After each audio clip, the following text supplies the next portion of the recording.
Hey, we're in Act 4, Scene 5 now of Hamlet. So yesterday, what happened yesterday? I think we heard from Claudius yesterday, who was like, Hamlet has to go away to England and we're going to kill him when he gets there.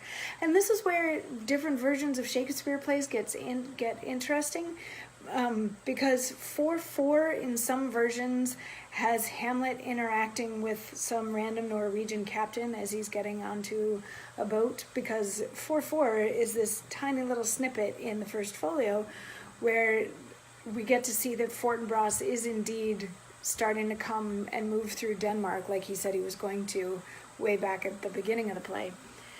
And in that, Hamlet gets to have this monologue about how things are bad and how if he was stronger and more like Fortinbras, then maybe he could handle all this stuff and yada yada, all that blah blah blah. But that doesn't exist in the first folio, so I'm not going to do that monologue, which is maybe a little sad because it's a good one, but it's one that's often skipped. So we get to scene 4-5 where, again, differences in versions. Sometimes it's Horatio, sometimes it's a messenger, is talking to the queen about the fact that Ophelia is kind of messed up now. And then we get to see Ophelia, and yeah, she's kind of messed up now. She's singing little bits of songs and reciting little bits of poetry and running around, and she's not making a whole lot of sense. And it seems that she's in very, very deep grief over the loss of her father, Polonius.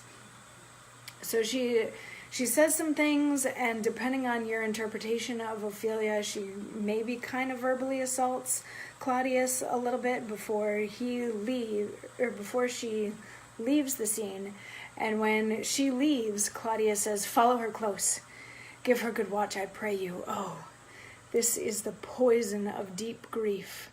It springs all from her father's death. Oh, Gertrude. Gertrude, when sorrows comes, they come not in single spies, but in battalions. First her father slain, next your son gone, and he most violent author of his own just remove. The people muddied, thick and unwholesome in their thoughts and whispers for good Polonius' death. And we have done but greenly in hugger-mugger to inter him. Poor Ophelia, divided from herself and her fair judgment, without the which we are pictures or mere beasts.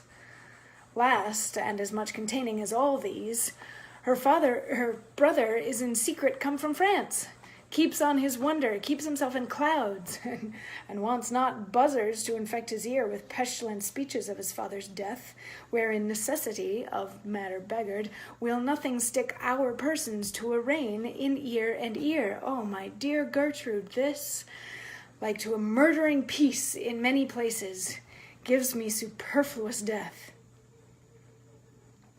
So yeah, it's a little bit of Claudius playing the exposition card to pass a little bit of time because Ophelia needs to go get some stuff and do a little more crazy coming up.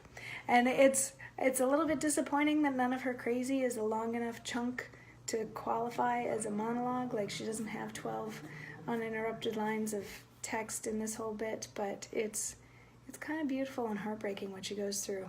And as they say in The Simpsons, nobody out crazies Ophelia. But we'll get to hear more about that tomorrow. I'll see you then.